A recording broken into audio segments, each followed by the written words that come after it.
Hello everyone, this is Mr. Informal with the episode review of Dragon Ball Super 62. I finally got to watch it earlier today due to waiting for the subtitles, and it finally came. So I can give you this review. First and foremost, this episode is about Trunks. As you may know, Dragon Ball Super 61, he was charging up, he went crazy. He basically said, F this, I'm gonna protect this world of mine, and I'm going to kill you both. Talking to Black and Zamasu. So, let's do a little quick recap here.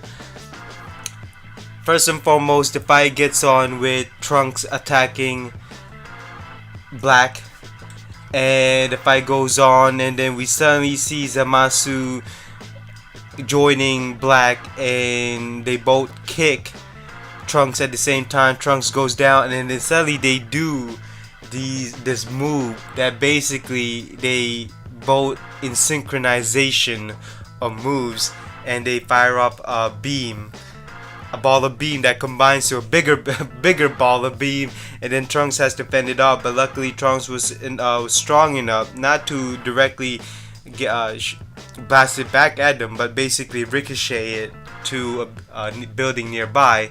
And then Trunks went on the offensive and start kicking Zamasu, and then punching and kicking Black. They both go down. Trunks is about to blast him up, and then boom,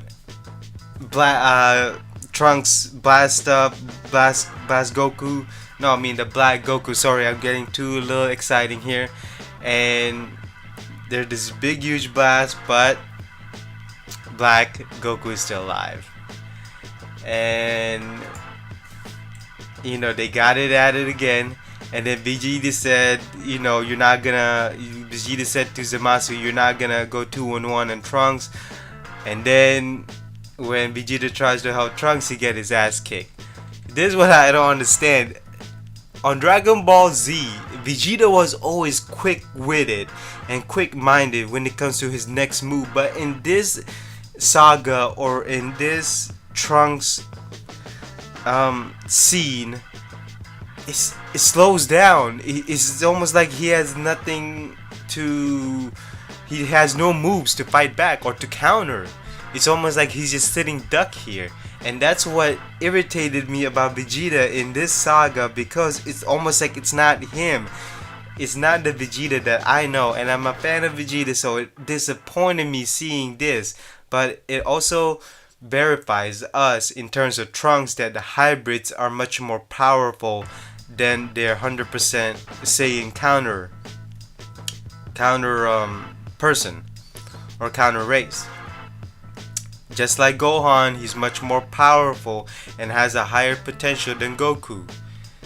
And Trunks is the same. He has a higher potential than Vegeta.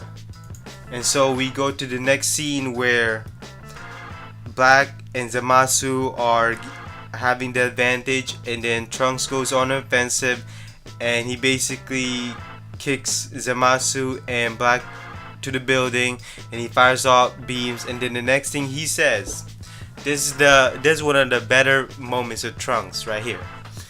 He says to Bulma and Vegeta, go back to the past and bring Goku with you, and then recover and think of a plan or something like that to an extent, and I'll fend him off. Vegeta was refusing to do that because in his pride, I'm not running away from no fight. But Goku says this is the only way to protect the future, so Vegeta has no choice but to agree with him. And so Vegeta says to Bulma, hey, pop out the time machine, let's go. And they're about to blast off, and when Black sees that, he blasts off a beam, and then Trunks says, no, I won't let you. And then he blocks off Black's beam with another beam. So they're in the past, they finally arrive. Bulma is pissed. And who do we see? Beerus and Wiz. Beerus sees Beerus says, "Oh, everything's safe. I knew it." Bulma is mad, is pissed, basically saying, "No, nothing's changed. Everything you said was a lie, and everything is just going wrong." And Vegeta is basically saying, "I gotta think of a plan." All of that stuff. And here's the weird thing, okay? Well, actually, not weird thing. Trunks goes to find Goten, and he basically says, "Hey, let's go." So basically, the plan is go to the future. Actually sneak out and go back to the future to help Big Trunks. Chi-Chi sees them flying off, and then she also goes off to Capsule Corp, where they all end up with. So when Chi-Chi goes to, actually, the first thing is Bulma sees that Trunks and Goten trying to go to the future, tell him, "No, you won't. You're not going back. You can't kill this person. If Goku can't kill them, how can you kill them?" So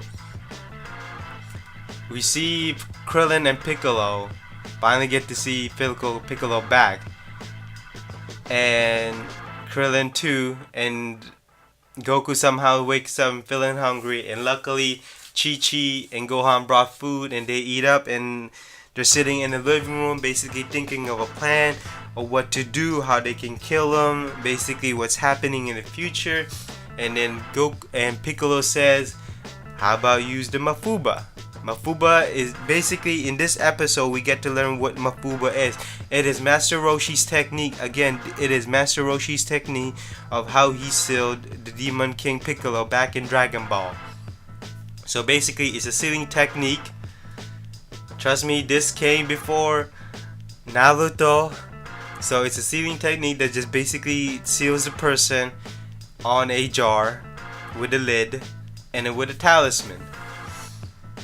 So while that's happening, Vegeta says, "I'm gonna go off to the time and spirit chamber, and I'm gonna think of a plan, and I'm gonna get stronger."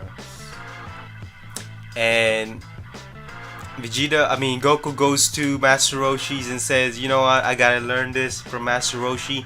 And Master Roshi says, "Hey Kami, come here." And Kami, the turtle, is actually being the bait here is being the bait to use for the Mafuba here. So basically Goku's learning Mafuba in a short amount of time, and Master Roshi is watching and guiding him on how to properly process the Mafuba. And at the end of this small training session, he finally gets to learn it. And all I have to say is that Goku has a lot of techniques. That's all I can say. In terms of technique list, he just learned one more technique here. Now he basically, the instant transmission, Kamehameha, the Mafuba, what else? The Kaioken. We also get to see the Kaioken mixed with the Super Saiyan God Blue, and also other energy blast techniques. And he has a lot of techniques here.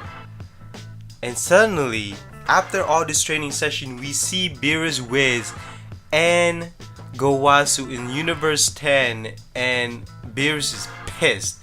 Basically, nothing has changed now that he kills Zamasu, and Gowasu don't know what he's talking about. He said, "Hey, what's going on here?"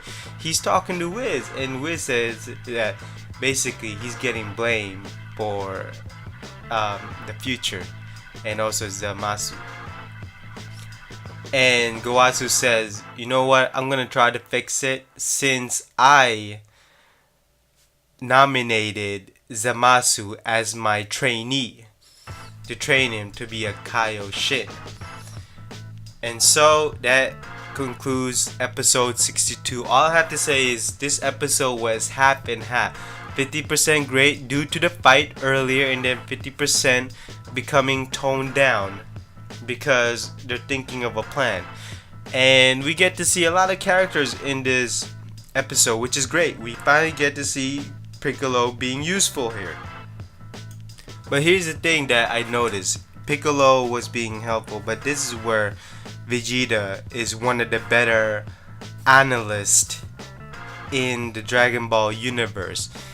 He goes to analyze the fight because he basically says the obvious, obviously, but he also says that no matter what we do, we can't just face them head on.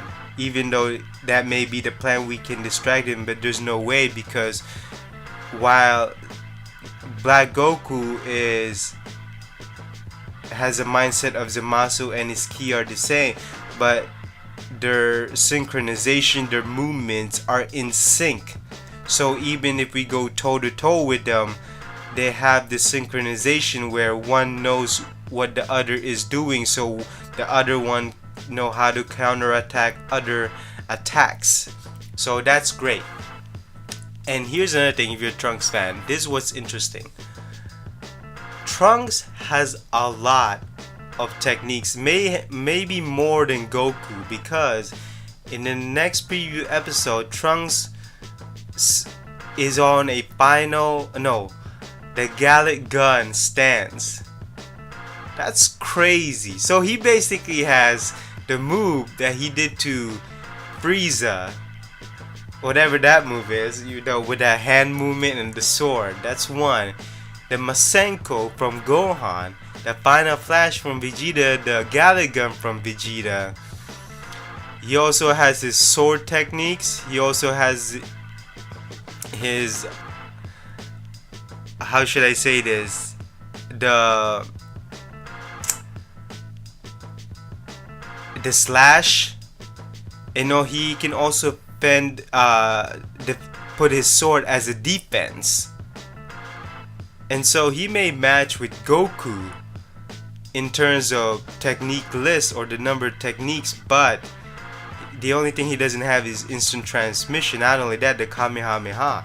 But here's the thing, the Kamehameha, he may also know that because he's probably getting that from Gohan too, or even from Goten. And it is interesting how much techniques he has, and he's showing it off in this saga. And if you're a Trunks fan, you gotta give credit's due, because Trunks is learning. He's also very observant, and he's getting a lot of techniques from other people. I think that's probably because he's from the future, where the future is so much crap, and he has to have those skills to survive in the future and also to defend his own world. And that's one thing that a lot of people like about Trunks. When shit goes down, he quickly finishes off, and that's one of the mindset of Vegeta. He finishes it off once he sees something that is a threat. And as you can tell, that's shown off in the Buu flashback that he had fighting up with Darbura. And so that concludes my review of episode 62 Dragon Ball Super. Again, this episode is 50-50. 50% is great, 50% is alright. Nothing interesting. We just get to see people interacting, thinking of a plan, thinking of what to do, what's their next move. It's basically like a chess match in the second half of this episode. I will also make another video of Vegeta fighting skills in Dragon Ball Super and his motivation, because I'm not really happy with the way things are with Vegeta right now. So I will making another video off of that, so watch out for that, okay? And let me know in the comments below on what you want to see, okay? I will see you in the next one. Bye bye.